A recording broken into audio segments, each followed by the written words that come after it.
Well, well, well. Y'all forgive me for my first video of the day. Ferguson is over here on X playing mad tricks on people.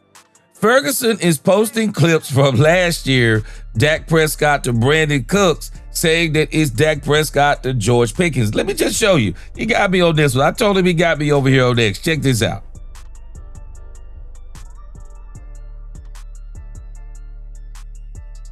I got some real news for us. ESPN is starting their season talking about the Cowboys, no surprise. And what they started off the show with was Ty Smith saying Super Bowl a bust, which I don't understand why anybody would be surprised at anybody saying that, but I do think Ty Smith is very, very serious. But nevertheless, George Pickens is the biggest acquisition by the Cowboys this season and the biggest acquisition by the Cowboys since, I dare say, Amari Cooper. And I think the ramifications of this is bigger than Amari Cooper because CeeDee Lamb wasn't CeeDee Lamb that he is today. And now we got George Pickens at the peak of his powers in a contract season. Pairing him up with CeeDee Lamb, this season is going to be defined by Dak Prescott to George Pickens. And I believe Ryan Clark is seeing the same thing. I think every Dallas Cowboy fan needs to hear what Ryan Clark said about Dak Prescott and George Pickens. Let's talk, Cowboys. We're about to talk facts. Welcome, Cowboy fans and Cowboy haters alike. I'm the G, and I'm the host of Let's Talk Cowboys, where we talk facts. And if you like this video, don't forget at the end to please like, share, subscribe, hit that notification bell so you know the next time we post another video or go live. And if you haven't become a channel member or subscriber yet, please do. We have a lot of great things coming in the future. Now let's talk facts. Let the videos begin now that training camp begins. Man, I am telling you, we are going to have so much great content on this channel. We have somebody with feet on the ground in Oxnard, California. I pray everything turns out. He is going to be sending me exclusive footage. He is shooting himself. I am excited about this, so I'm hoping that he can get me the footage. Shout out to him. I hope he watches this video, and I hope he's getting the footage. I hope he gets us some great footage and send us some tonight, and we'll be showing it on our lives throughout the next week. And so, as the Cowboys training camp is getting ready to begin, I think we have some press conferences popping off here in a few. We're going to go look at those early today, and then we'll see some of the things if we get some play in, we'll talk about that. And that's kind of going to be our format here over the next week. We're probably going to be going 2 times a day, depending upon what's going on.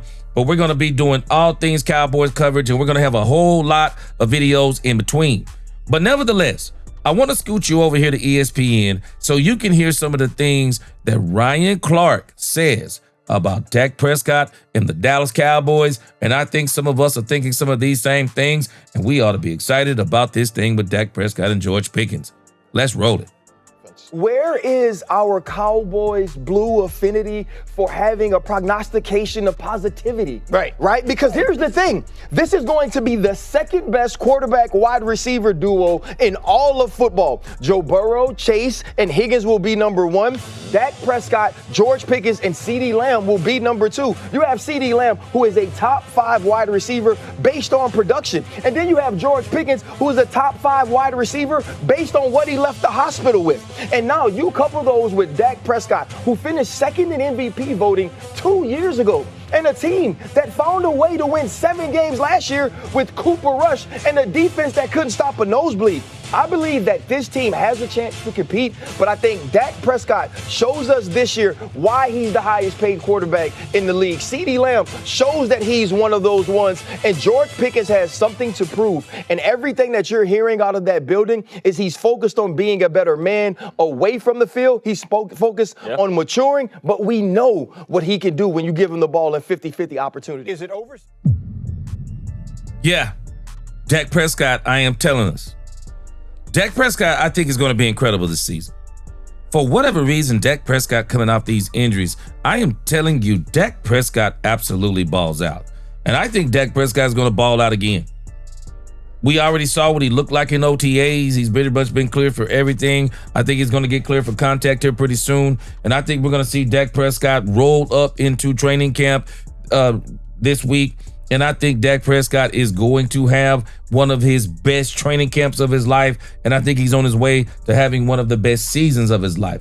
And so again, giving Dak Prescott what he needs. The next thing we got to see is what is the running game going to look like. But I do think that this passing game, because you're not going to be able to run single high safety on the Cowboys anymore. You're not going to be able to bracket CeeDee Lamb anymore. You're going to have to really give some attention to this passing game. This should open it up for none other than Jake Ferguson. He should be one of the top tight ends in this league this year also. I mean, the Cowboys should be absolutely dangerous in the passing game. And when you add to that Jalen Tolbert, I said Jalen Tolbert. When you add to that Jalen Tolbert, and when you add to that the speed of Kevontae Turpin in space, and when you add to that, I believe that Jaden Blue is going to be Tony Pollard 2.0, and he's going to be a big part of this passing game too.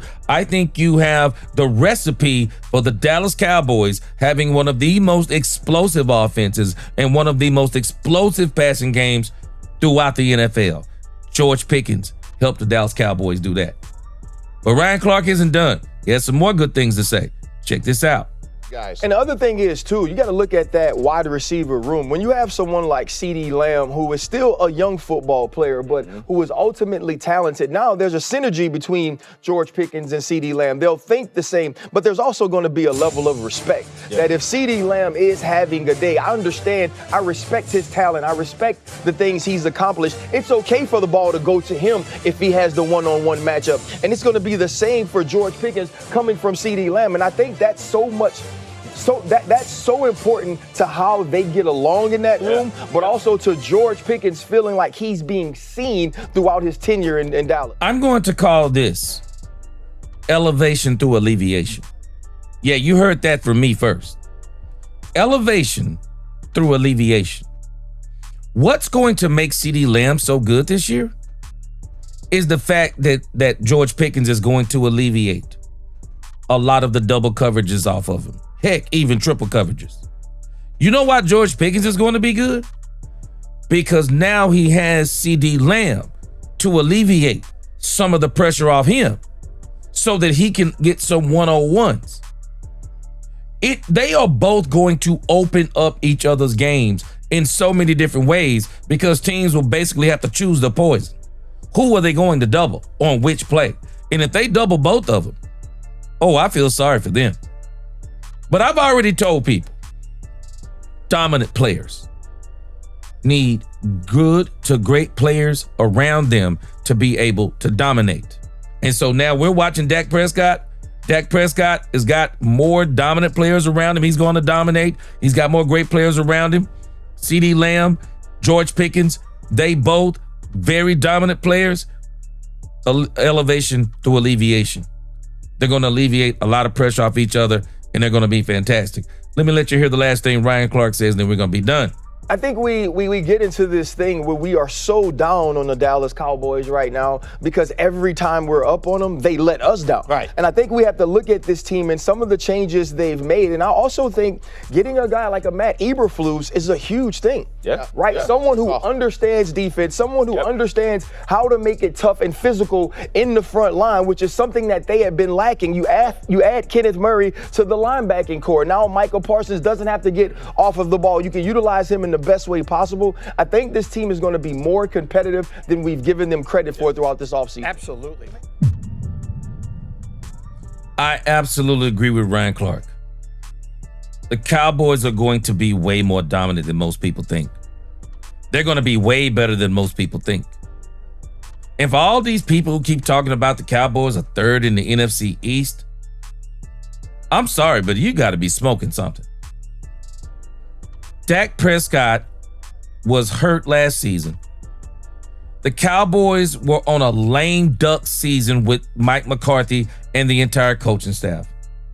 And you think that I'm going to put the Cowboys at number 3? Cowboys are number 2 at the least. And I am not going to be surprised if the Dallas Cowboys win the NFC East. There is no way the Philadelphia Eagles are going to repeat as the NFC East champions. And I am telling you, I believe the Washington Commanders take a step back this season. We've seen this over and over and over with these rookie quarterbacks from Dak Prescott to Lamar Jackson to C.J. Stroud to now Jaden Daniels. That second season roll arounds, the NFL knows who you are. They prepare a whole lot differently for you than they did the previous season. You lose players. There's a battle of attrition. Things happen. They don't look the same in that second season. They don't. And I don't think the Commanders improved this offseason.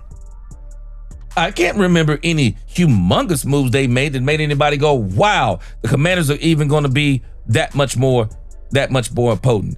And not to mention, Dan Quinn knew there was a specific route they needed to take through the playoffs. And that's how they got to, I believe, to where they got to. There is no way they're better than the Cowboys. I still think Dak Prescott is the best quarterback in this division, and he's a top 5 quarterback in this league. And a lot of people are mad that Cam Newton is saying that Jalen Hurts isn't a top 5 quarterback because of all the talent around him. I still got a problem with Cam Newton by not putting Dak Prescott on there, because I don't understand how Justin Herbert keeps making all these top 10 lists and ain't done nothing.